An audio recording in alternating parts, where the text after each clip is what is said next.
All right, I want to start by saying, call hello to our power, Yahweh, and call hello to our Lord and Savior, Yahweh Shai, which is going to come back to deliver us through Yahweh. I want to say, call Salaki. I want to give all praise, honor, and glory to Yahweh, Bashim Yahweh Shai, Bashim Kakwadash. I want to give double honor to the apostles of GMS that ruleth well. And peace, blessings, salutations to the hopeful elect. This is Shaquar Karab from GMS Virginia. And title of this lesson is Do Not Be Like the Two-Thirds that question, lack faith, and didn't see how the Lord protected and looked out for us. I'm going to go ahead and start. This is Exodus 6:1. This is the time when Yahweh was leading all the other 12 tribes out of Egypt and taking them into the promised land, the land of Israel. So it says Exodus 16:1 in the GNT. The whole Israelite community set out from Elim, and on the 5th day of the 2nd month after they had left Egypt, they came to the desert of Sin, which is between Elim and Sinai. There in the desert, they all complained to Moses and Aaron and said to them, "We wish that the Lord had killed us in Egypt. There we could at least sit down and eat meat and as much other food as we wanted. But you have brought us out into this desert to starve us all to death." Now, one thing, when you are reading the book of Exodus, you see how the Lord was preparing and showing through Moses and his brother Aaron how the Lord, allowed us to, how you say, we were in captivity, being stricken, that he set up a leader for us to be delivered. And that's why even to this day, it says, I believe in the book of Hebrews, it talks about how Yahweh Shai was greater than Moses, because this is ultimately going to be another great, the world is going to trump with this one, when we were going into leaving Egypt, going into the land of Israel. And when Yahweh Shai returns, it's going to trump that one. And it's going to be a great, delightful day when the Lord takes us out of the land of the north, Babylon, a.k.a. America, and put us back in our homeland.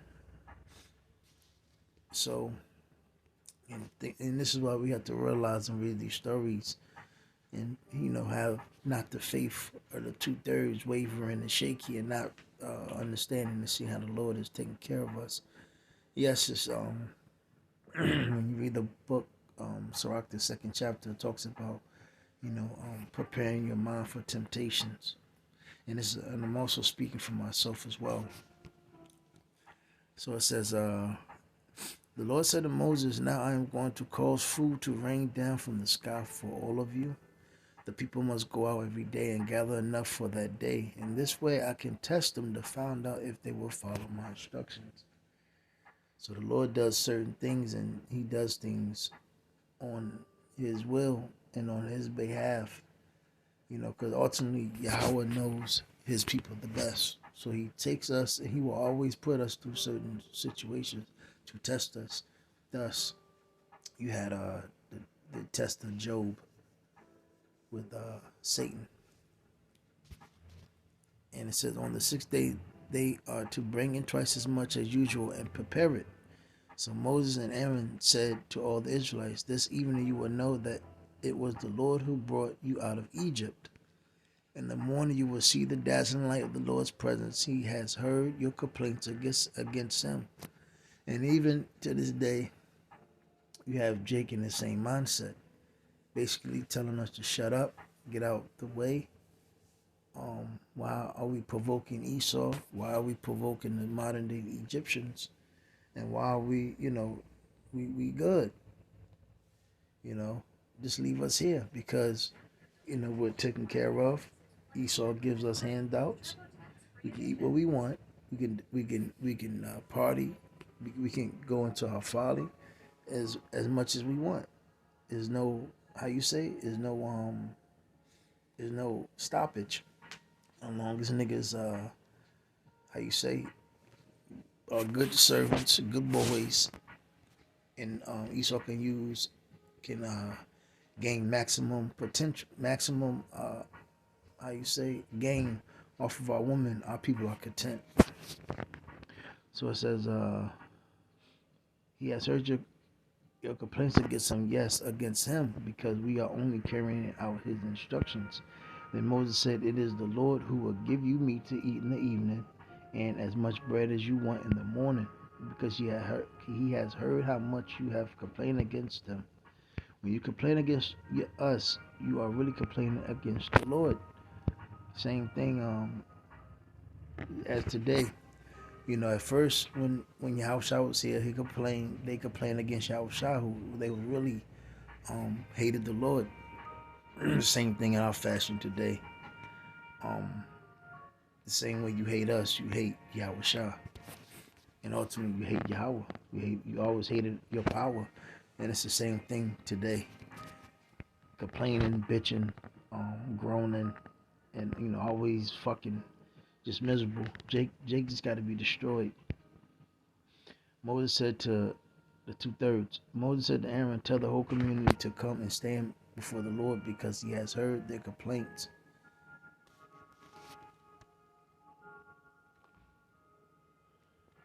Salaki. Fucking lights.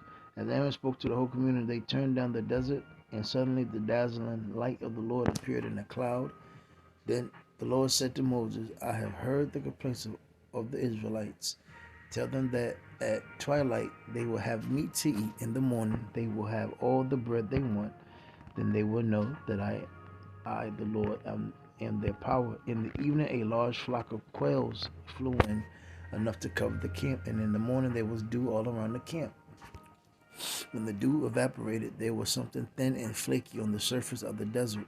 It was as delicate as frost. When the Israelites saw it, they didn't know what it was and asked each other, what is it? Moses said to them, this is the food that the Lord has given you to eat. The Lord has commanded that each of you is to gather as much of it as he needs, 2 quarts for each member of his households. The Israelites did this. Some gathered more, others less. And this is something also to take heed, because this is the test to see if which niggas are greedy, which Jake is really concerned and really follow instructions, and which Israelites have faith. So it said when they measured it, those who gathered much did not have too much. See that? And those who gathered less did not have too little. So it showed faith, and it showed which Jake followed instructions. Each had gathered just what he needed. Moses said to them, no one is to keep any of it for tomorrow. But some of them did not listen to Moses and saved part of it. The next morning it was full of worms and smelled rotten. And Moses was angry with them. Every morning each one gathered as much as he needed, and when the sun grew hot, what was left on the ground melted. So the Lord provided for it, just like the parable about how the Lord, I'm going to just bring it out when I'm done. I'm just bringing my point. I'm going to verse 30.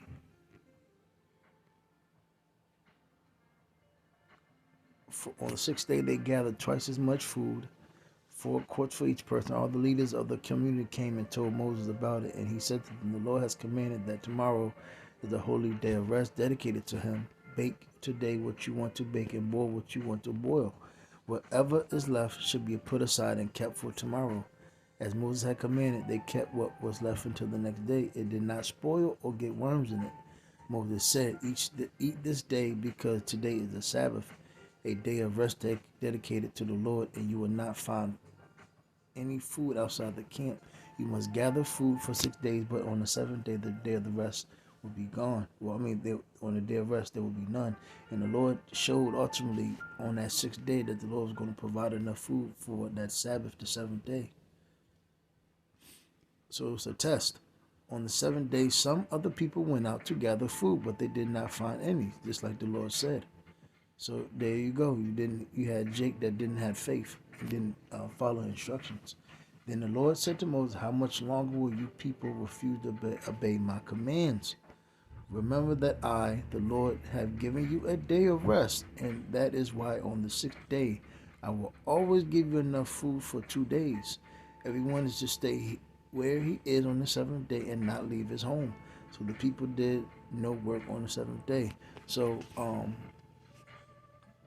take this in account of how not to be in this day, not to be like the 2/3, not shaking in faith, and not wavering, and not refusing instruction.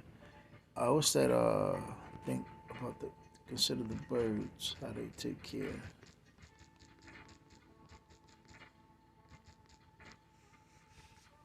Matthew 6. I'm gonna get into G&T though. So Matthew 6.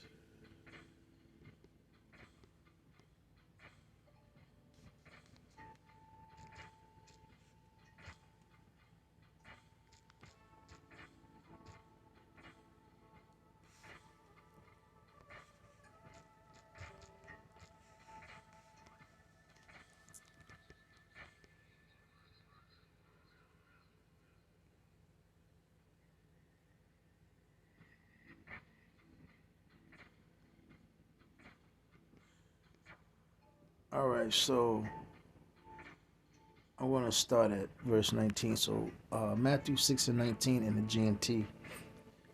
And I'm going to end it with this. So do not store up riches for yourselves here on earth, where moths and rust destroy and robbers break in and steal. Instead, store up riches for yourselves in heaven, where moth and rust cannot destroy and robbers cannot break and steal. For your heart will always be where your riches are. And understand, in the times that we're living in now, our desires and our true passion should be towards the kingdom. When we get our glorious body, that immortal body, which when we will not go off. And the light of the body. So like in verse 22, the eyes are like a lamp of the body. And just like how Israelites was in the wilderness then, and the Lord, was showing them and testing them and showing the world, the elect then, that what you want to call it, basically showing them that when you depend and follow the instruction, the Lord will be with you. And that's why, unfortunately, the Lord had to allow, made those Israelites, the 2/3, weave them out. That's why he allowed them to go to the desert for those 40 years to cast out the non-believers. And also, because it tells you, I think in the early chapter, I believe the 15, 14, or 13, can't remember right off the top. I was reading this last night.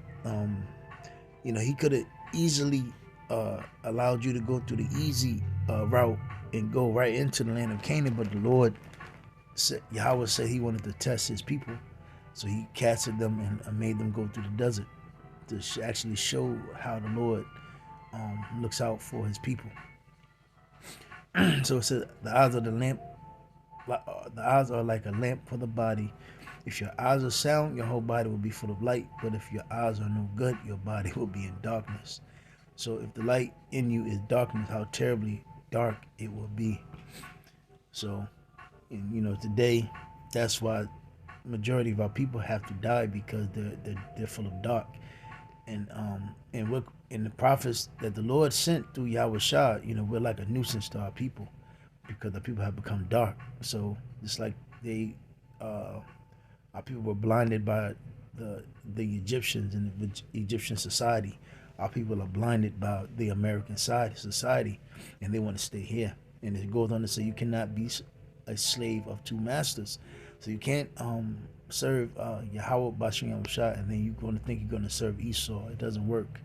You would hate one and love love the other, you will be loyal to one and despise the other. And that's what Jake does. They love Esau and they hate Yahweh Bashem Yahushua. You cannot serve both Yahweh and money. Because Jake is all derived in making that money and doing what they want. Just like it said, they were able to eat how much as they want and do what they want.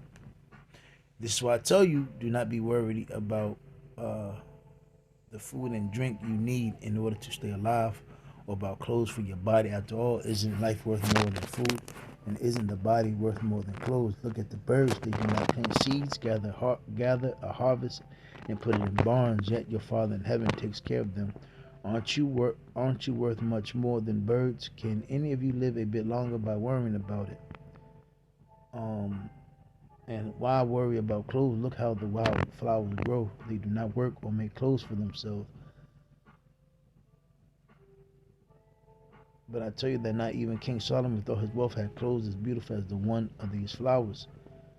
It is Yahweh who clothes the wild grass that is here today and gone tomorrow, burned up in the oven.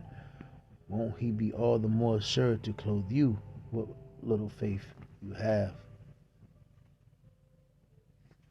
So do not start worrying where will my food come from, food come from, or my drink, or my clothes. These are the things the pagans are always concerned about. Your Father in heaven knows that you need all these things. Instead, be concerned above everything else with the kingdom of Yahweh, Bashem Yahushua, and with what He requires of you, and He will provide you with all these other things. So do not worry about tomorrow. It will have enough worries of its own. There is no need to add to the troubles each day brings. And there's much trouble here in America. So again, just do what you have to do. Remember, follow instructions of Yahweh Bashem Yahushua.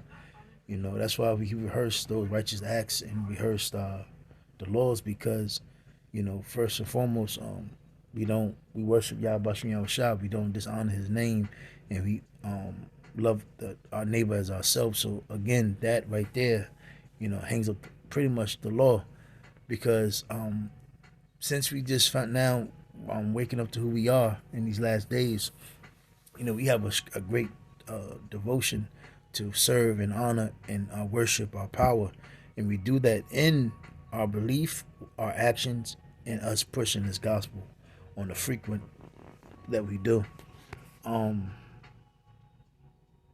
Salaki. And also, there was more I wanted to say. Lost my train of thought, but